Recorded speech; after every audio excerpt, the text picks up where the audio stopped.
Right on cue. The rumbling of the engines.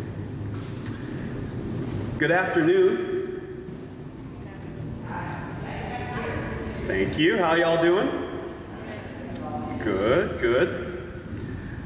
So, why bother learning about love?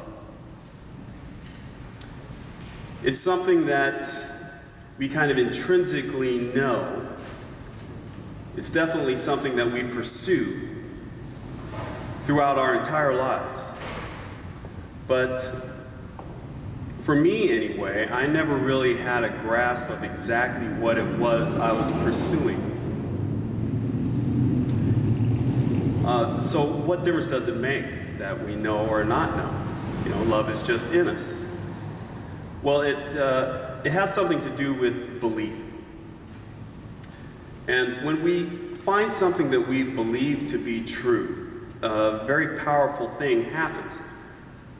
We honor that truth by living that truth. We change our thoughts and actions to align ourselves with this new truth that we've learned. Now, sometimes that truth is obvious and physical and pragmatic, like tooth decay, the truth of tooth decay.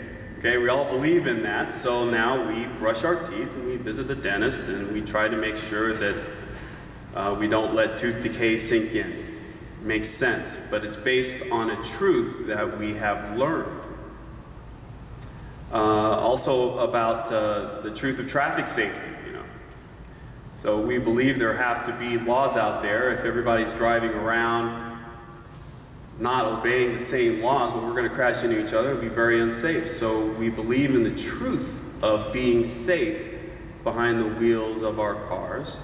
So we obey the traffic laws. And we align our lives to follow those laws. Then we have spiritual truth. Like the belief in good and evil leads to the classification of everything into silos of good and silos of evil, if you believe these two separate things exist. But when it comes to the truth about love, what we believe about love is the foundation of our very happiness. It's behind virtually every choice that we make, this pursuit and this hunger for love. But what exactly are we pursuing? So that begs the question, what is love? If a stranger came up to you and said, "I love you," what would you do? Depending on your definition of love, you could give him a hug, or you could punch him in the nose. You could burst into tears, or you could slowly reach for your pepper spray. What do you mean you love me? What's wrong with you? So, love means so many different things to people. We all have our own definition. But if we're going to ask the question, what is love, then we should all be pointed in the same direction. So, to try to define it, culturally, love is something that we learn is very powerful. It's emotional, it's intense, and it is conditional. Love is also volatile, something like nitroglycerin. You have to be very careful with it, otherwise it'll explode and everybody will get hurt. And some of these wounds we don't recover from, the wounds that we get from love, from mishandled love. So it can be very dangerous. And also, our culture teaches us that love is precious, and it's rare, like a jewel. If we find it, our lives will be complete and we'll be happy.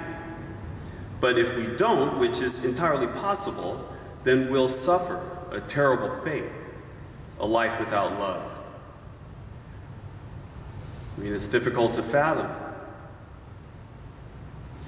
But this is the love that we're taught to recognize culturally. Our fairy tales, or soap operas, or movies, or TV shows all deal with obtaining, losing, abusing love.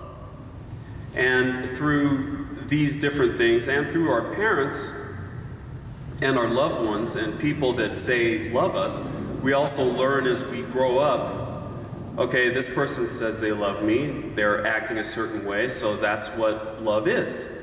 And that's how we learn about love.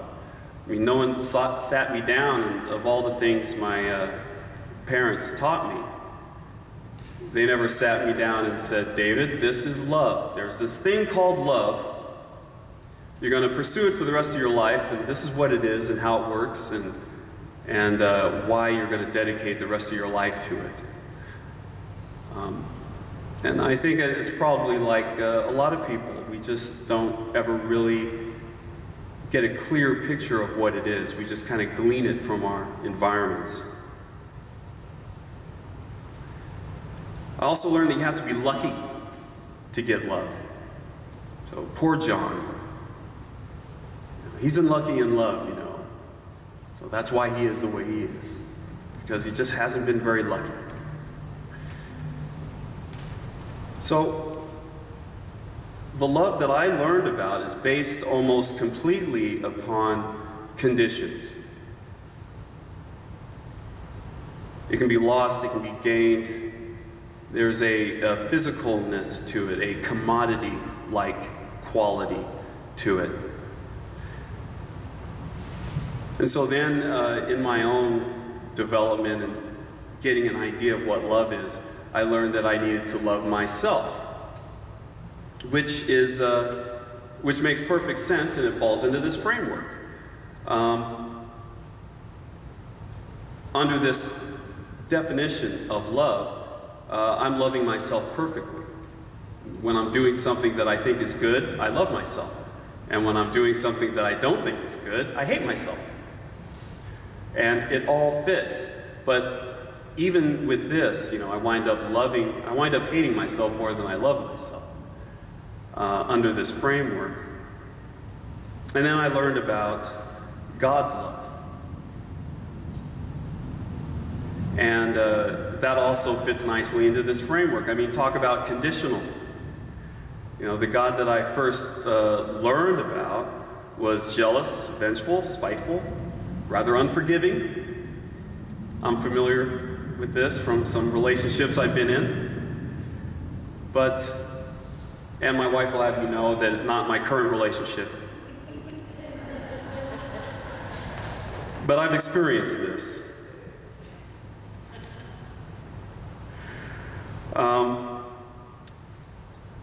So as unappealing as this sounds, it fits into the framework of love that I was taught from our culture, that I learned. It is conditional, fleeting, earned, lost, limited. And apparently God can only take so much of my BS before just giving up on me altogether. So eventually I asked myself the question, is this all that love is? You know, we hear in the songs, you know, all we need is love and we need more love, and love's the way, love's the answer. But there are so many gateways that have to be passed through before I can recognize what love is. There's so many check marks that have to be marked off of the survey. And then, that's love. But is that all it is? You know, does a love exist that doesn't punish me?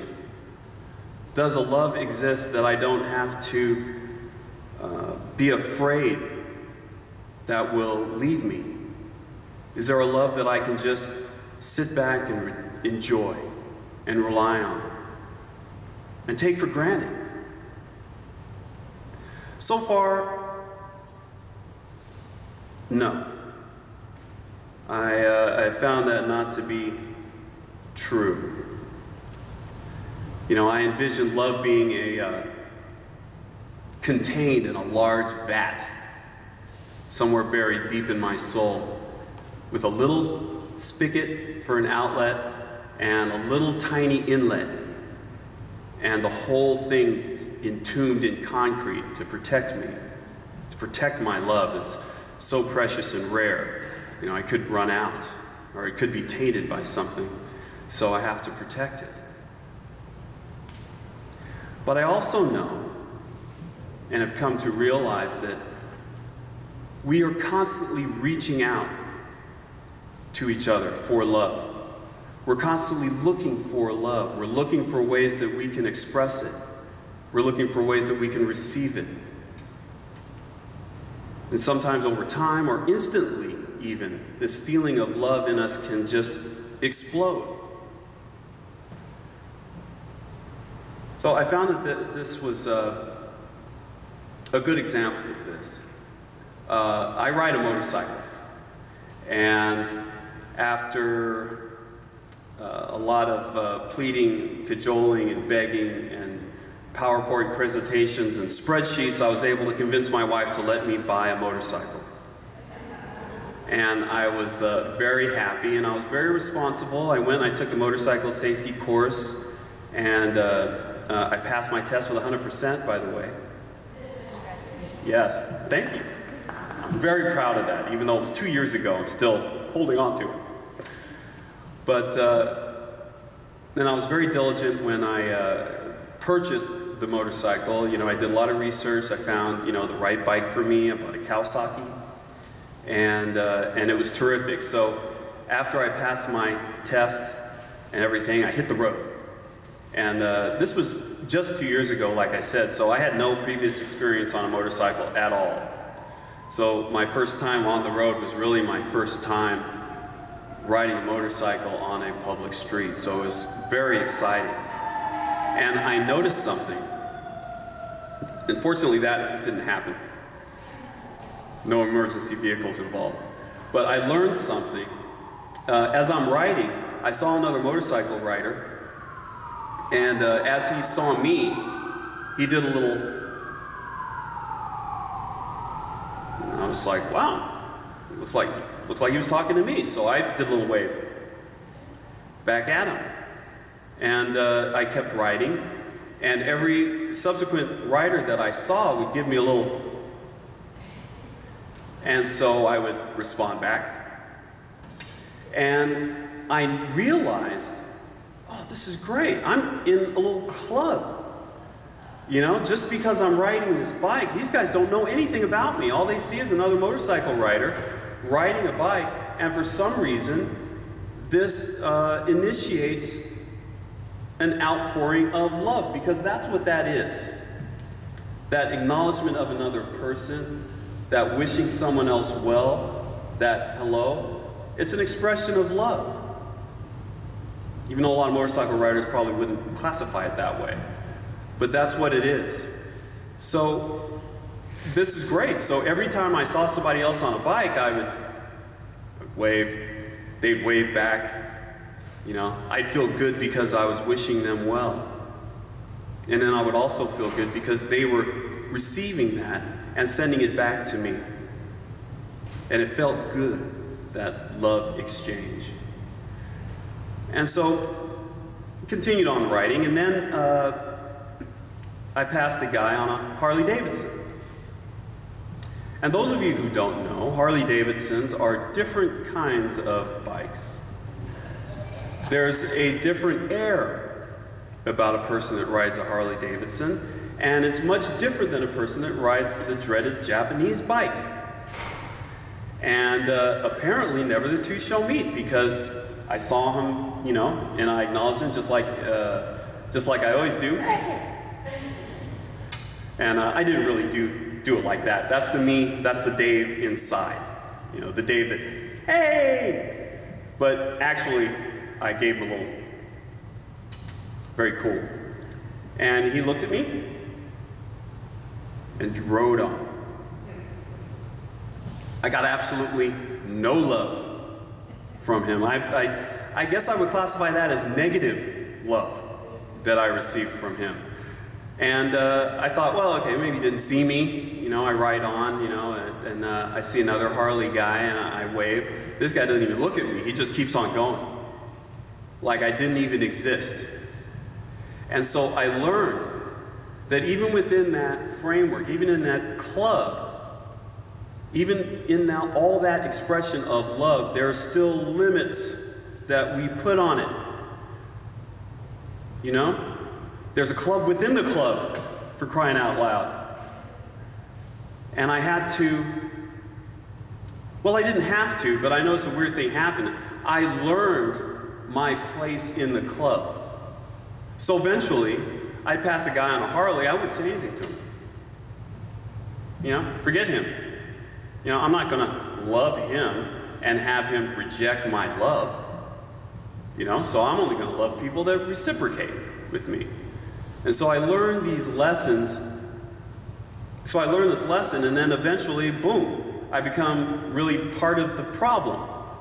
I become part of the people that are restricting love. Simply because I want to protect myself and I don't want to be hurt.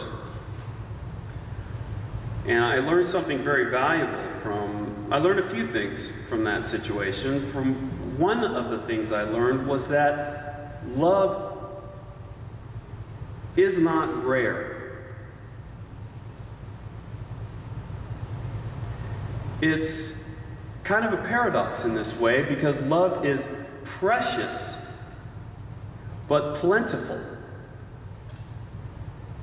And I don't think we know of a lot of things in life that are precious, so precious, but yet as plentiful as air.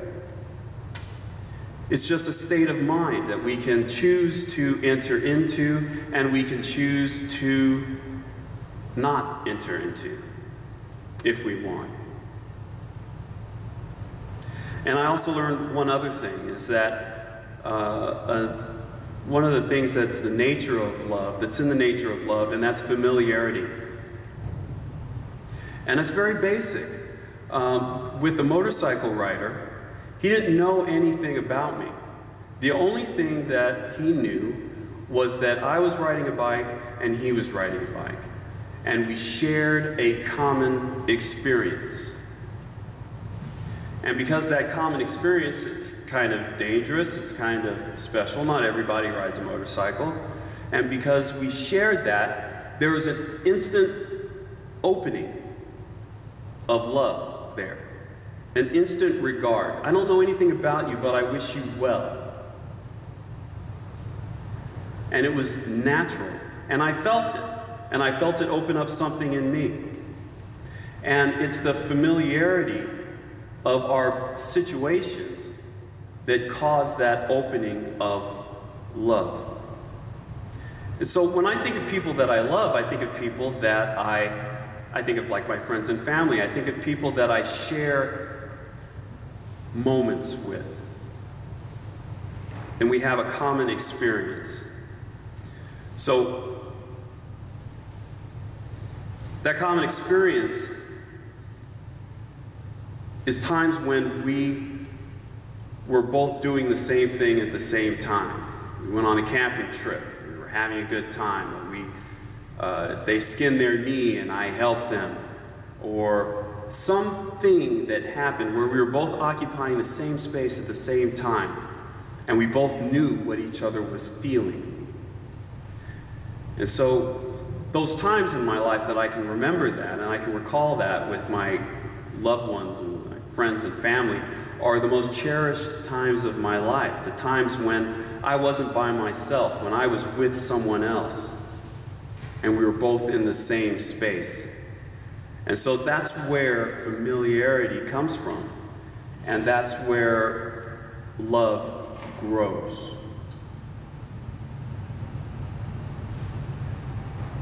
So because familiarity brings about a feeling of oneness, then I think my definition of love is the degree at which we can see ourselves in someone else.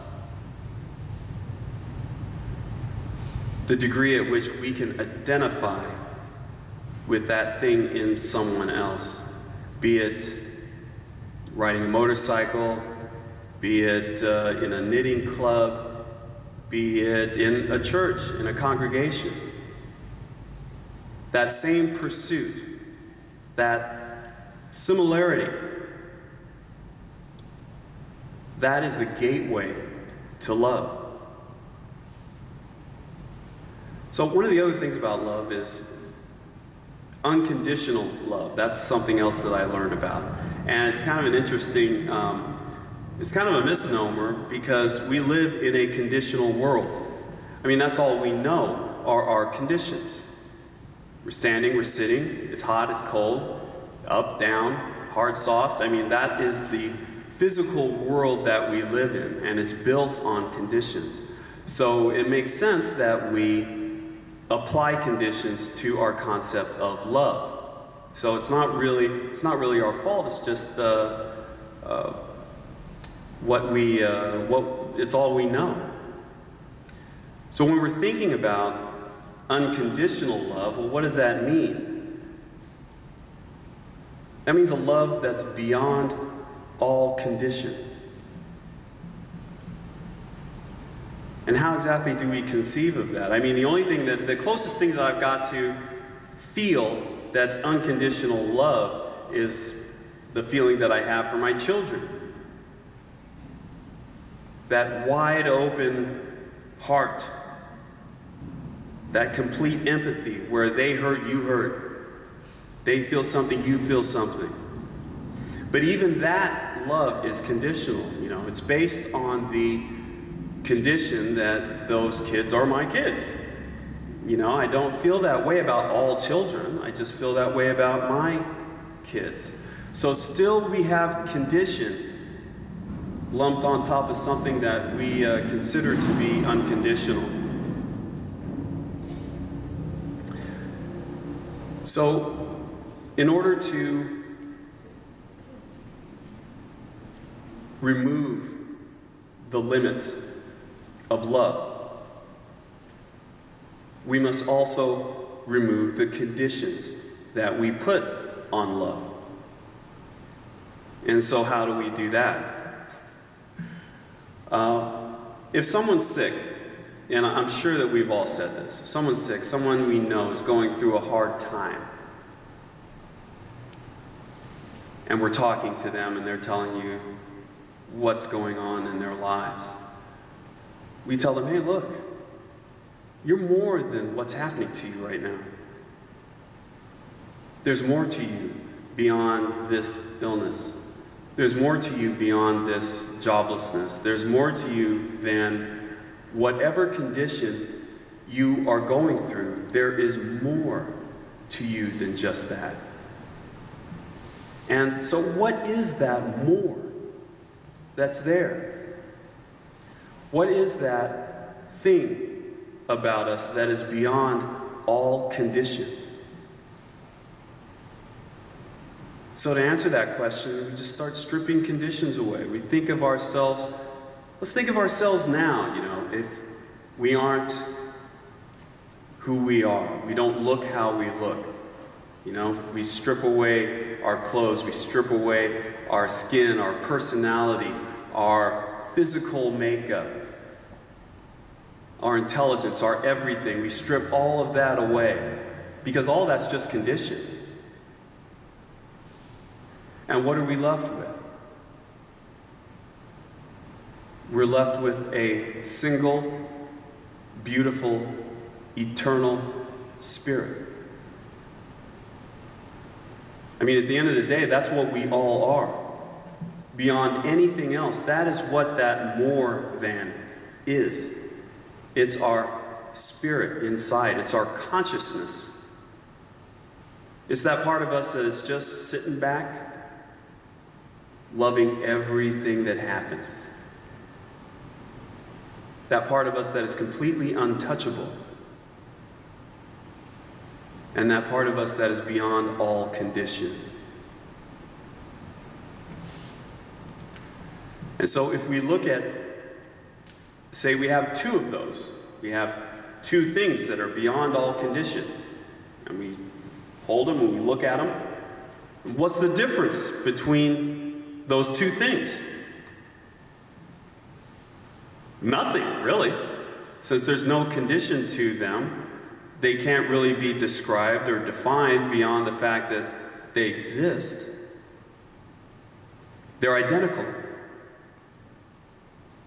You could even go so far as to say that they are the same thing.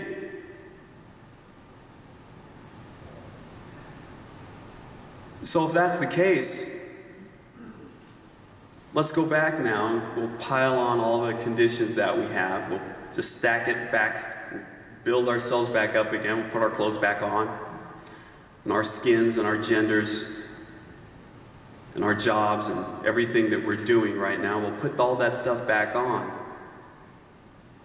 But all that stuff is just covering the eternity that lies within all of us.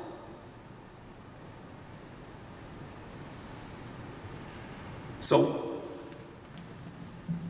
to kind of wrap it up, love is the degree at which we can see ourselves in someone else. And you can absolutely look at another person and know that the part in you that is eternal, that is made of pure love, that is connected to the source, is exactly like that part in you. You can know that without question.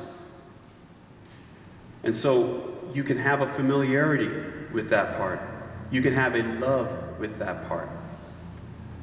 And you can know that that thing inside of them is that thing inside of you, and really you're just looking at yourself with different clothes. So, what does that mean? How does that affect our lives?